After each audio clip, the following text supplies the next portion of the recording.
What is going on, chat man? Today we are reacting to 1997 Michael Jordan Wanted Revenge. And this was highly recommended. You guys been telling me that, 1997 Michael Jordan was something else. And, we're going to get into this and, we're going to see for ourselves. But, on this channel, as you guys know, I am Gen Z. So, I don't have a lot of knowledge with old NBA. But you guys been putting me on, and I appreciate everything from you guys. All the support and all the love. And if you're new to my channel, why not subscribe? But let's get straight into the video. 97, Delta Center, Salt Lake City. He shouldn't have been out there. He couldn't eat, could What? barely walk. Trainers told him to stay in bed. His teammates were getting dressed. Wait, 1997 was Jordan's flu game. Oh my god. I'm such a Jordan noob. I'm slowly becoming a fan though. For Game 5, Michael Jordan, he was curled up on the hotel floor, shaking. The Bulls were What? slipping. They dropped 2 straight games in Utah, and the Okay. series was tied 2-all. The Jazz were undefeated at home all playoffs, and the greatest player in the world was at his weakest. But somehow, What? he showed up, and what followed became legend. What kind of sickness did Jordan have during this time period? I'm genuinely curious. Can you guys let me know? On the move, baseline left. Oh, no.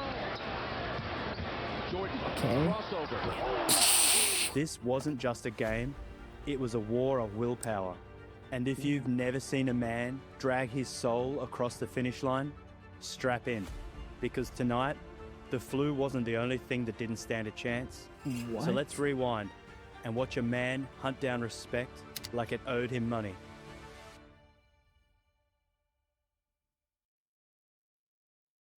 Coming off one of the greatest seasons in NBA history, the Chicago Bulls wasted no time proving they were still on top.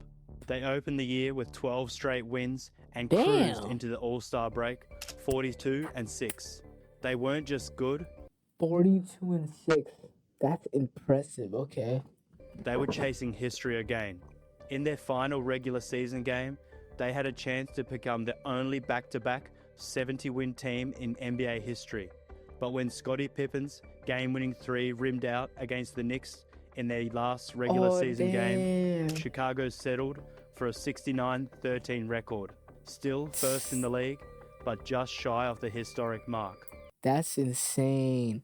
Like, if you really genuinely think about that, they were trying to win more than that, and that's an insane record by itself.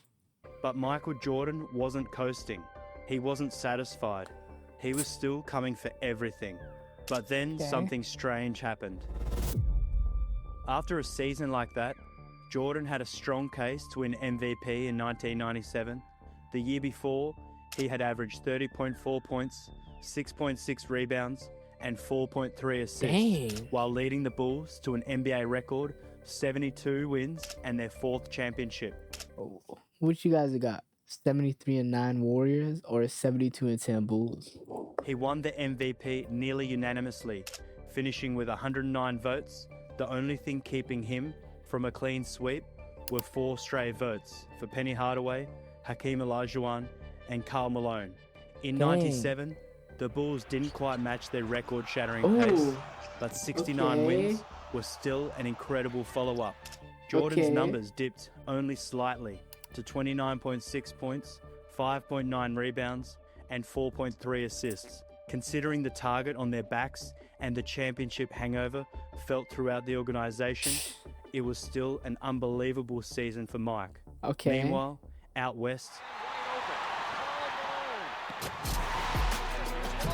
how good was Karl Malone? Genuinely, how good was Karl Malone? Like, I know he has hella NBA points of all time. He probably is one of the highest scorers of all time. But genuinely, let me know. To the mailman, fake a 3, drive to the alley. Karl Malone was having the year of his life. After years of falling short, he finally pushed the Jazz to the top of the conference standings with a 64-18 record. And when the MVP votes came in, Malone edged Jordan by just 29 votes, the second closest margin in league history. Jordan had the scoring title, he had the wins, he had the case, But for some people, it wasn't enough. And in Chicago, some people felt like it had less to do with Malone's brilliance and more to do with voters simply being tired of giving the award to Jordan. What? The Bulls head coach, Phil Jackson, Is that the case? Is that what it was back then? What? That's selfish. wasn't afraid to say it out loud. We won 69 games this year, mostly on the energy of Michael and Scottie Pippen, Jackson told the Chicago Tribune. We had mishaps with Dennis Rodman and Luke Longley, so we were not together as a unit the whole year. Carl played with that unit the whole season, and they had no injuries. He did his job, there's no doubt about it. But for the excess weight that was put on our team and still to win 69 games, there's no earthly explanation, except that Michael won it so many times, and this year may be Malone's opportunity. Malone himself even seemed to sense the whispers around his MVP. After receiving the award, he couldn't resist poking the bear. I thank Michael for letting me borrow it for 1 year. Oh, he probably What?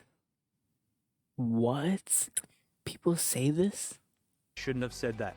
Publicly, Jordan played it cool. He congratulated Malone, downplayed the snub, and reminded people that being in the conversation year after year was already an honor. Because of the opinion of others, they choose to give it to a guy that's been in the league as long and consistent as I was, Jordan said at the time. But decades later, Jordan's The Last Dance documentary revealed the truth.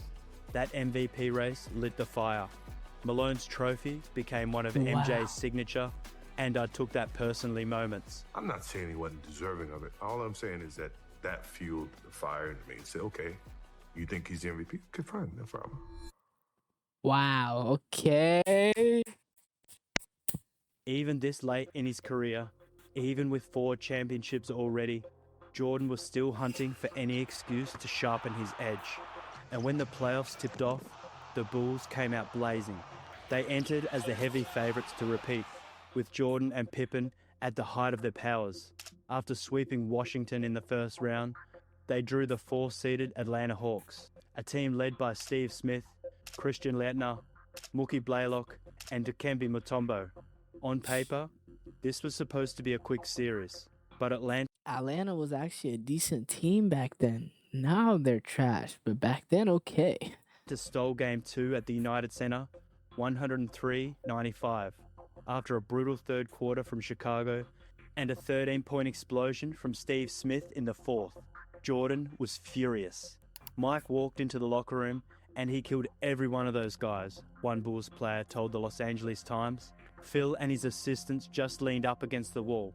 He was going up and down the lockers. You guys don't know what it takes to win, and just kill them all. It was the greatest speech you ever heard. And when it was done, Wow. Phil just said, that's it. Whatever Jordan said, it worked. In Game 3, Chicago came out with vengeance, holding Atlanta to just 36% shooting in a 100-80 blowout. From there, the Bulls took control and finished the series in 5 games. Is scoreless here in the fourth quarter. Kerr open for 3. Next up, a red-hot Miami Heat team, fresh off a 7-game war against the Knicks. That 1997 playoff run was the deepest the Heat had gone since joining the league in 1988. Damn. It felt like a major breakthrough for Miami, especially with the legendary Pat Riley calling the shots. On paper, the Eastern Conference Finals looked like it could be explosive, but that was only possible if the stars from both sides showed up every single night. For Miami, that didn't happen. Alonzo Mourning and Tim Hardaway were supposed to lead the charge, but the Bulls figured them out almost immediately. Chicago's Wow. defense locked in, and before the Heat knew it, they were staring at a 3-0 deficit. Mourning, in particular, looked shaken. In Game 3, he finished with just 12 points and 9 rebounds. And even Wow. worse, he turned the ball over 9 times. That opened the door for Hardaway to step up, but instead, he got swallowed up by Chicago's defense. The 6-foot guard ended up with only 6 points, 4 rebounds, What? and 5 turnovers of his own. Michael Jordan summed it up best. We've made a Were those guys all-stars also? Like, were they really nice during that time? And Jordan's team shut them down like that? concentrated effort not to let him get in rhythm like he did against New York. Ron Harper's doing a great job, physically just banging him. We've closed the lanes and made sure he didn't have any outlets to throw to. There was never any doubt about Mourning's physical gifts, but against Chicago, the real issue wasn't his body, it was his mind. Without mental toughness, pure strength and athleticism only carried him so far. And that's where Dennis Rodman came in. Rodman was shorter than Mourning by 2 or 3 inches, but the Worm was a master at psychological warfare. Damn. He loved nothing more than crawling into an opponent's head and breaking them down from the inside. Even Jordan called Mourning out for losing his composure, pointing to how Rodman's relentless antics threw Zoe completely off his game. The Heat managed to salvage one win in Game 4. Mourning posted 18 points and 14 rebounds, while Hardaway led the way with 25. But asking Miami to win 4 straight games against a locked-in Bulls team was impossible. Sure enough, Chicago closed it out in Game 5 and punched their ticket to a second straight NBA Finals. That wasn't a playoff run, it was a slow execution. Jordan carved through the East with surgical precision, but the real war was waiting in the West. Wow, okay. The Utah Jazz, the mailman, Karl Malone was the single biggest source of Jordan's motivation for the postseason. Malone wasn't some pushover. He finished second in scoring behind MJ at 27.4 points per game, ranked 10th. So Malone was like that during this time period. Like, he was one of the best in the NBA. 10th in rebounds with 9.9 a night, and shot an incredible 55% from the field. And with John Stockton running the point, Utah was dangerous. They had split the regular season series with the Bulls, tied them for the league's best offense at 103.1 points per game, and even edged Chicago in field goal percentage. But the finals didn't start in Utah, they started in Chicago, and the Bulls immediately set the tone. Game 1 was a classic nail-biter. With 35.8 seconds left, Jordan tied the game at 82 by hitting 1 of 2 free throws. Then came the famous moment. With 9.2 seconds left, Rodman fouled Malone and sent him to the line. 9 and 2/10 seconds to go. Scores tied. 9 seconds left.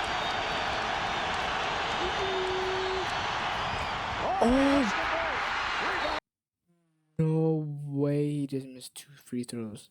This was a thing back then for him. What? No, in the clutch? No way.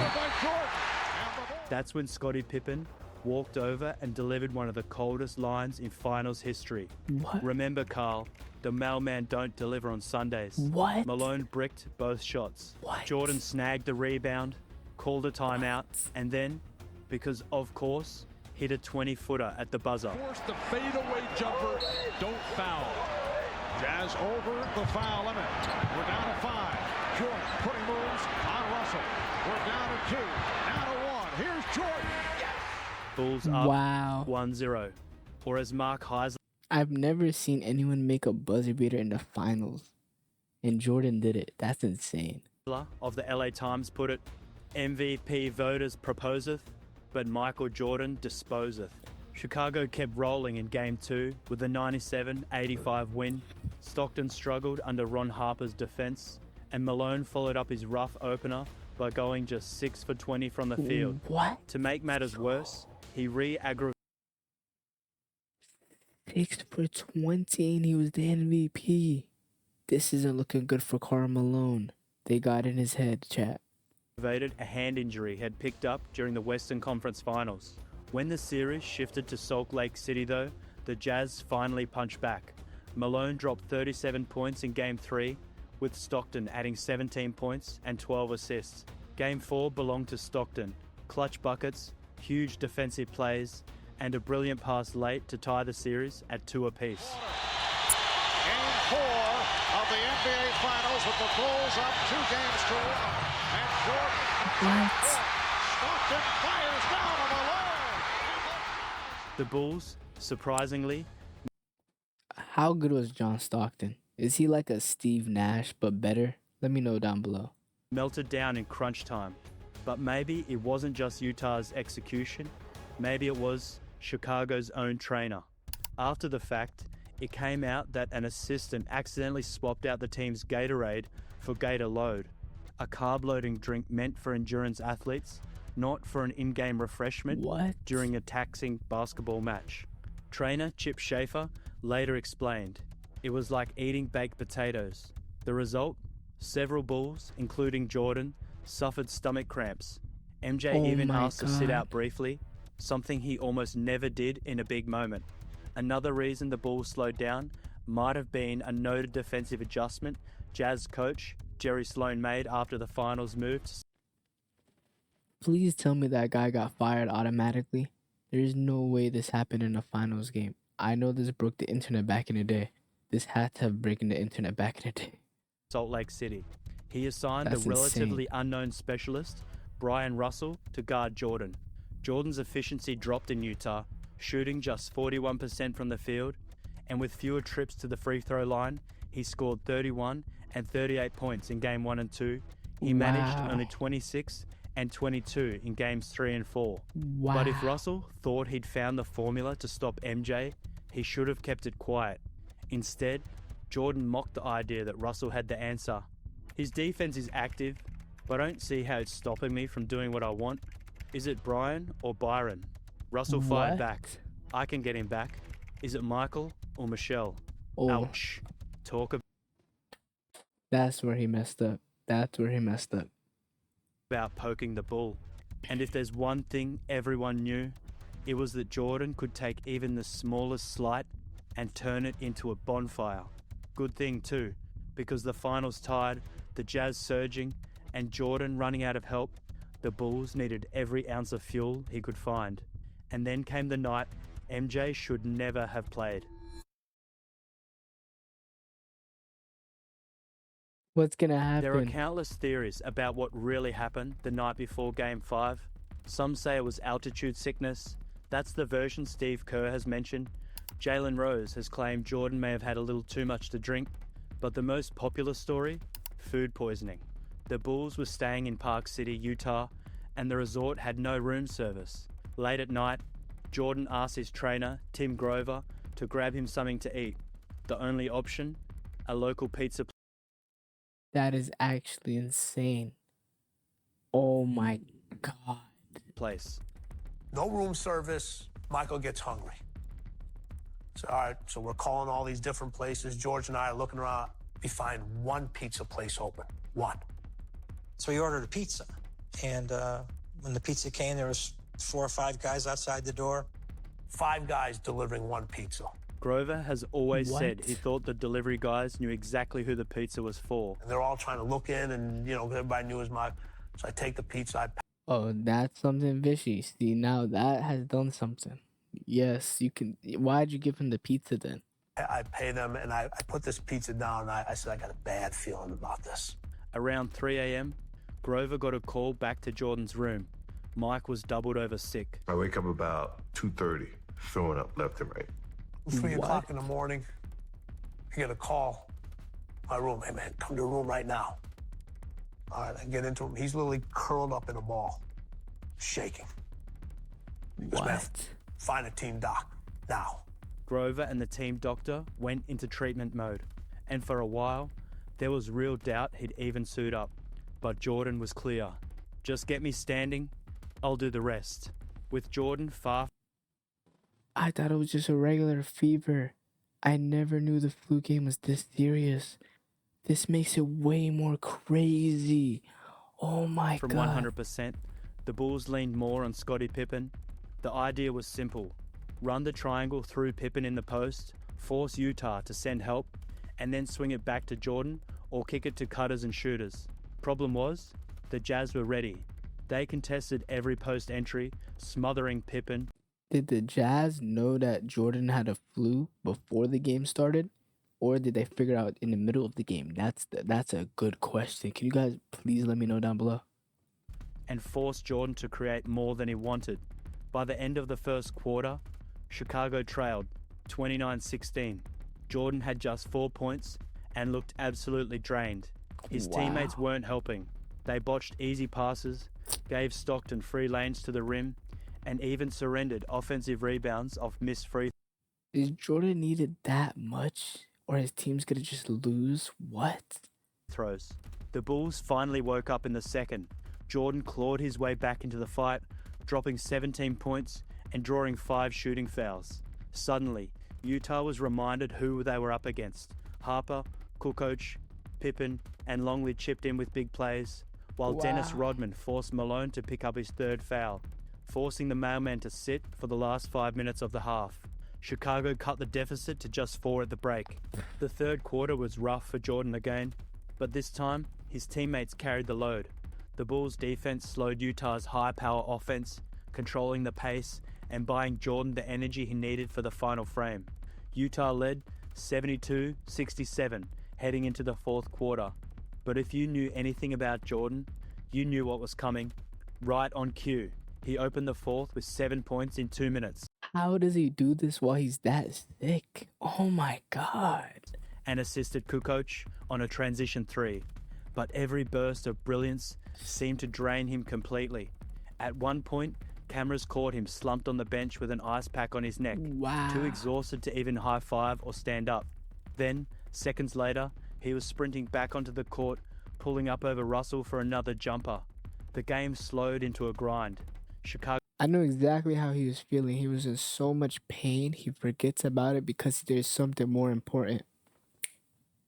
Chicago's defense squeezed Utah, while Malone unraveled, missing free throws, settling for jumpers, and picking up fouls. Stockton nailed a deep 3 to break even at 82 apiece, with 3 minutes left. But Jordan immediately answered. This wasn't basketball anymore, it was survival. Even when his body failed, Jordan still found ways to win. With under a minute left, he missed a free throw, but scrambled for the rebound himself, keeping Chicago alive in a Oh my god, that's clutch. That is clutch. tie game. Then came the moment. Jordan dumped the ball into Pippen, guarded by the smaller Jeff Hornacek. Russell came off MJ to double, leaving Jordan alone. Pippen kicked it back out, and Jordan drilled the 3 over Stockton's late contest.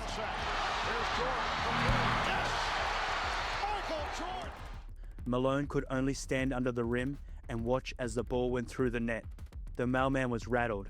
On the Jazz' next defensive stand, with Utah down 1 and just 14 seconds left, he either forgot to foul or froze, and the Jazz lost their chance to stay in the game.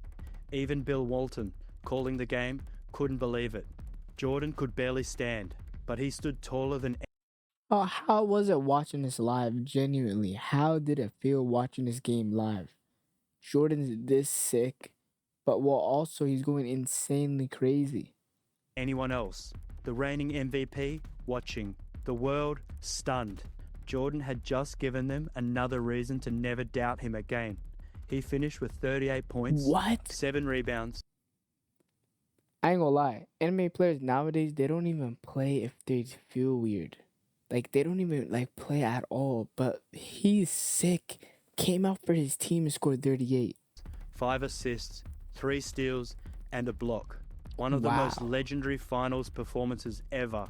People compare it to Magic's rookie masterpiece in 1980 or LeBron's Game 6 in 2016. The difference? Jordan did it in 44 minutes of grueling game action while barely able to walk. Scottie Pippen summed it up best after the game. The effort that he gave us today was unbelievable.